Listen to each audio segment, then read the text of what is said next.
আপনাদের কার কি ভালো লাগে জানি না, আমার কাছে এই সেনসেভেরিয়া জাতগুলোর যখন বাচ্চা হয়, বাচ্চাটা যখন আলাদা করা হয়, এই জিনিসটা আমার কাছে খুবই ভালো লাগে। আর সেনসেভেরিয়া জাতটা কিন্তু প্রচুর বাচ্চা দেয়। এই যে দেখুন, কয়েকটা গাছ থেকে কিন্তু প্রচুর বাচ্চা হয়ে যায়। দেখা যায় একটা যদি আপনি গাছ ক্রয় করেন, ওইটা থেকে আরো 4টা তৈরি করতে পারবেন 1 বছরের ভিতরেই বলতে পারেন। আবার এর বেশিও হতে পারে। আবার এগুলোর কিন্তু বেশি যত্নের প্রয়োজনও হয় না, একদম কম যত্নে এগুলো খুব সুন্দর করে বেড়ে উঠতে পারে। পরিবেশটা সঠিক হলে এটা যে কোনো জায়গায় খুব সুন্দরভাবে মানিয়ে নিতে পারে নিজেকে।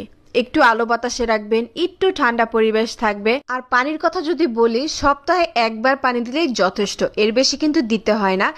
আপনাদের সাথে কথা বলতে বলতে এইখানে কিন্তু প্রচুর পরিমাণে বাচ্চা কালেক্ট করা হয়ে গিয়েছে। দেখেন কত সুন্দর লাগছে, এত কিউট দেখতে কিছু কিছু বেবি। এই যে এটা দেখেন কত কিউট, তাই না?